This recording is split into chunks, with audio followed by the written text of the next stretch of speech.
நண்பர்கள் அனைவருக்கும் வணக்கம். இன்னைக்கு நம்ம அந்த வீடியோல நிலத்திற்கு உண்டான பட்டா பற்றிய மிக முக்கிய புதிய தகவல் வெளியாகியுள்ளது. ஸோ அதை பத்தி தான் இப்ப நம்ம பார்க்க போறோம்.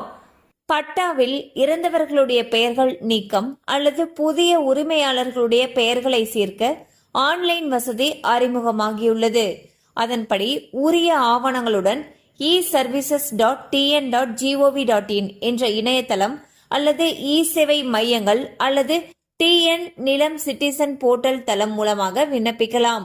இதன் மூலம் அலைச்சல் இல்லாமல் பட்டாவில் எளிதாக பெயர் மாற்றம் செய்து கொள்ளலாம். ஸோ பாத்தீங்கன்னா தமிழக அரசு ஒரு சூப்பரான அப்டேட்டை வெளியிட்டிருக்காங்க. அதுல என்ன சொல்லியிருக்காங்கன்னா, பட்டால உரிமையாளருடைய பெயர்ல ஏதாவது மாற்றம் செய்யணும்னு நினைச்சோம்னா அதை ஈஸியா வீட்டுல இருந்தே பண்ணிக்கலாம்னு சொல்லியிருக்காங்க. அதாவது ஆன்லைன் மூலமாகவே பண்ணிக்கலாம்னு சொல்லியிருக்காங்க. அதுக்கு என்னென்ன வெப்சைட் அப்படின்னு சொல்லி பார்த்தோம். அதாவது e-services.tn.gov.in அப்படிங்கிற இணையதளத்துல போயிட்டு சேஞ்ச் பண்ணிக்கலாம். அல்லது உங்களுக்கு பக்கத்துல இருக்கக்கூடிய சேவை மையங்கள் மூலமாகவும் மாத்திக்கலாம். அல்லது டிஎன் நிலம் சிட்டிசன் போர்ட்டல்ல போயிட்டு நீங்களே கூட அப்டேட் பண்ணிக்கலாம். கண்டிப்பா அந்த அப்டேட் உங்களுக்கு பயனுள்ளதா இருந்திருக்கும் நம்புறோம். மேலும் இது போல அப்டேட்ஸ் உங்களை உடனே ரீச் ஆகணும்னு நினைச்சீங்கன்னா நம்ம சேனலோட தொடர்ந்து இணைந்திருங்கள். தேங்க்யூ ஃபார் வாட்சிங்.